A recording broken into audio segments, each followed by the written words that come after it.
Hello everyone, happy Navratri. Fast म्हणजे साध्या भाषेत डिटॉक्सिफिकेशन करणं, म्हणजे साधा आणि हलका आहार घेणं आणि शरीर मन शुद्ध करणं. पण नकळत हे पदार्थ खाल्ले तर उपवासाचा फायदा हा झिरो होतो. चला तर पाहूया फास्ट मध्ये कोणते पदार्थ टाळायला हवेत. फर्स्ट, तळलेले पदार्थ. तळलेले पदार्थाने ऍसिडिटी वाढते. फास्ट मध्ये हलके आणि सात्विक पदार्थ घ्या.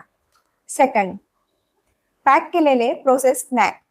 पोटॅटो चिप्स, नमकीन यात मीठ, तेल आणि प्रिझर्वेटिव्ह खूप असतात. यामुळे शरीर डिटॉक्स होण्याऐवजी जास्त थकल्यासारखं वाटतं. थर्ड, जास्त साखर असलेले पदार्थ. मिठाई, कोल्ड ड्रिंक्स, पॅकेट ज्यूस हे शुगर स्पाइक करून नंतर एनर्जी ड्रॉप करतात.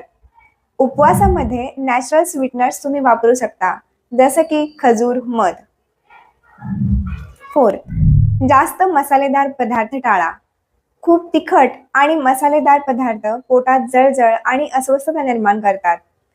उपवासात साधं आणि कमी मसाल्याचे पदार्थ खाणं सर्वोत्तम राहील. I hope this helps.